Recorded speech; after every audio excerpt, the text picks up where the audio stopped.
जे सर्वांना सोबत घेऊन चालणारे असे आमचे अर्जुन साळवे साहेब, विस्तार अधिकारी संघटनेचे आणि या समन्वय समितीचे सरचिटणीस सपकाळे सर, समन्वय समितीतील सर्व संघटनेचे राज्याध्यक्ष, सचिव आणि इतर संघटनांचे पदाधिकारी बंधू भगिनी, उर्दू शिक्षकांचे गेल्या अनेक वर्षापासून प्रलंबित प्रश्न आहेत, पण त्यावर काही तोडगा निघत नाही.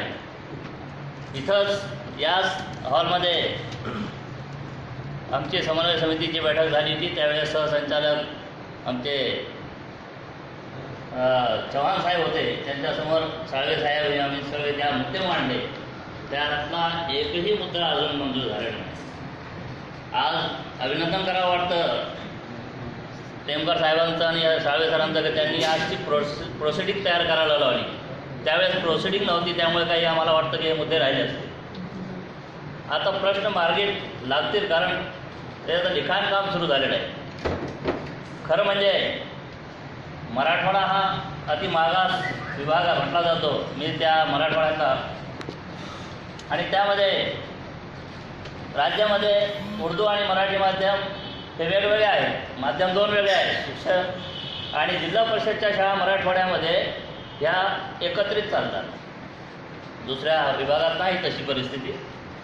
आणि एकाच शाळेमध्ये उर्दू आणि मराठी माध्यम असल्यामुळे मुख्याध्यापक हा मराठीचाच असतो आणि त्याला आम्ही काही आमचा विरोध नाही. फक्त जी संख्या, विद्यार्थ्यांची जी संख्या असते त्या संख्येनुसार जर शिक्षकांची पदं भरली तर आमचा विद्यार्थी अल्पसंख्याना शिक्षणापासून जो वंचित होता तो मुख्य धारेमध्ये येण्यास मदत होईल. शासनाची योजना कशी आहे, कोणताही विद्यार्थी शाळाबाहेर राहू नये, सर्वांना शिक्षण मिळालं पाहिजे.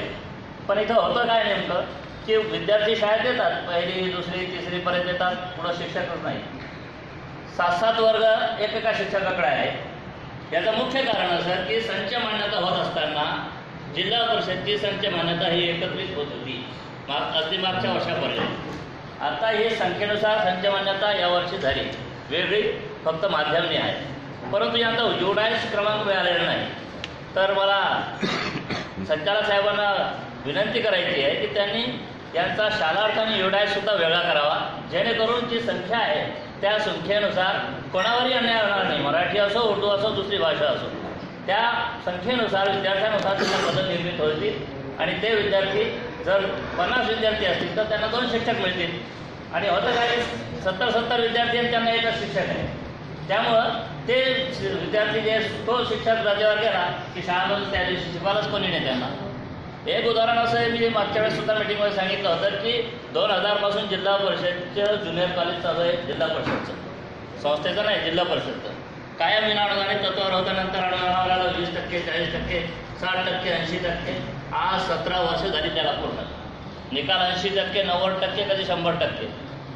उर्दू माध्यमाचे ज्युनियर कॉलेज चालू आहे आणि त्यांना एकही शिक्षक आतापर्यंत मंजूर नाही.